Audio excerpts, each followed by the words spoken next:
that not? No, it's Are we done. into speeches now? Here we go. Okay. Your speeches? All right. Tonight, I'm going to talk to all of you about an epidemic, or what I like to call a disease. This is a disease that could potentially negatively affect all of us if it hasn't done so already. This disease can destroy our health, our relationships, our happiness, and our success. But I'm not only here to warn you about this disease, I'm going to talk to you and give you the tools so you can stave off this disease so it doesn't negatively affect you. Does anyone have any idea what disease I'm talking about? Any guesses? Influenza? No, not influenza. One more guess? Pancreatic cancer. No, it's neither of those. The disease is complaining. Yes, I said complaining. The average person complains 15 to 30 times a day, and most people don't even realize it. That's 5,000 to 10,000 complaints a year per person. Some say complaining is kind of like bad breath. You notice it when other people open their mouth, but you rarely notice it when you open your own mouth. There's this joke. There's these two construction workers, and they eat lunch every day together.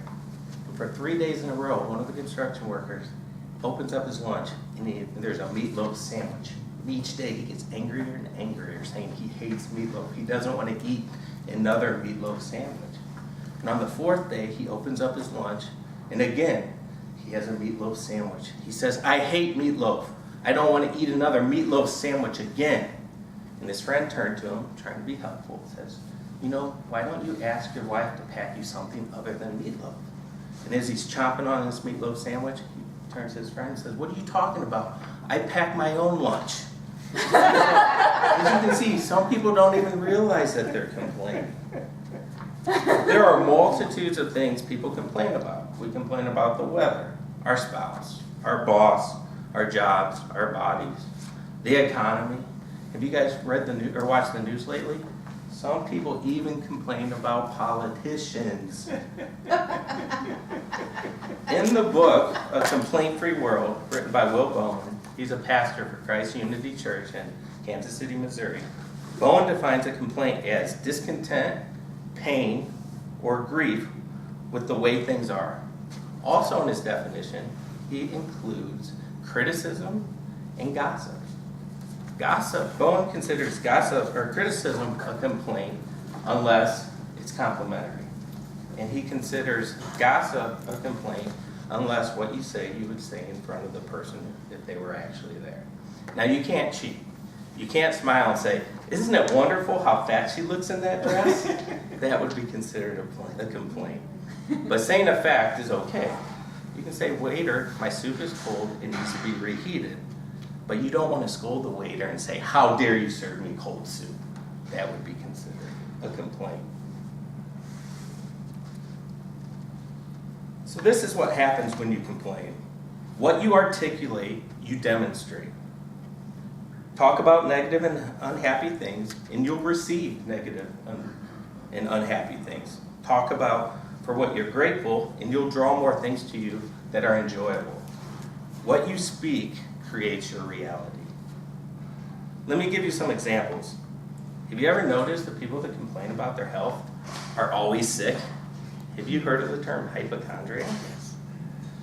Complaining about your health will neither lessen the severity nor shorten the duration of your illness. Most doctors say that 67% of the illnesses they treat are for people that think they're sick rather than them having an underlying illness. What the mind believes, the body manifests. In Bowen's book, he speaks about a woman's support group in his congregation. And these women, their favorite activity is to complain about men. Men are selfish. Men don't commit. You can't trust men. Do you find it a surprise that these women have a tough time sustaining healthy relationships with men when they complain about them all the time? You create your own reality with complaining. Finally, do you think complaining is a common trait among successful people? Of course not. They're positive and they're upbeat. Oprah Winfrey was once interviewed, And she said she has nothing to complain about. And the interviewer said, of course, you're Oprah Winfrey. You have everything. And Oprah responded saying, I don't complain because I have everything. I have everything because I don't complain. Think about that. She said, I have everything because I don't complain. So she attributes her success to her attitude. The good news is there's hope. If you want to eliminate complaining from your life and start attracting what you really want, I can show you how. Experts say it takes 21 days to break any bad habit.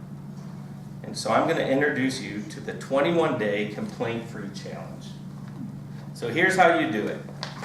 It all starts with a purple bracelet like this, or it can be a rubber band, or something that you put around your wrist. So I have one for each one of you today. My evaluator gets the pretty purple one. It doesn't necessarily be purple. Total You can unfair have bribery. Whoops. Everyone take one. So this is the key to being complaint-free. We can have two. All right. Now the goal is to keep the bracelet on your wrist for 21 days straight, and you'll become complaint-free. Easy, right? Well, there's a trick to it. Anytime you complain, criticize, or gossip, you have to physically take the bracelet off and put it on your other wrist, and your clock resets. Ooh. But the goal is to keep it on the same wrist for 21 days straight. Now, it doesn't matter how many times that you move that bracelet, but the rules stay the same. You have to reset the clock every time you change it. Now, if you follow these rules, you'll find something happening. This little bracelet will become a trigger to your subconscious and a filter for your words. You will subconsciously pause and think before negative words or complaints come out of your mouth. Or you may find yourself silent in situations where you normally would complain or be negative. Or you may stop and rephrase your words so they're more complimentary, more constructive, or more positive. But when negative words stop coming out of your mouth, they will eventually disappear from your head. So it takes most people 4 to 8 months to reach the 21 days. So it's not easy. But once you start this journey, you'll eventually you'll start counting the complaint-free days and start noticing the following changes. You'll become more comfortable and remain silent in situations of negativity and complaining. You'll start attracting positive and more upbeat people around you. You'll start being less pessimistic, and you'll be more appreciative of things in your life. It'll become easier to let things go, and you'll be more relaxed. You'll find it easier to deal with difficult people in difficult situations. You'll be happier, and so will the people around you. Some people have even reported after 21 days of being complaint-free, their health, their finances, and their relationships have improved. So how does that sound? Who wants to join the complaint-free challenge and start enjoying the life you always wanted? It's changed my life. Do you want to change yours? Yes. Keep that bracelet on.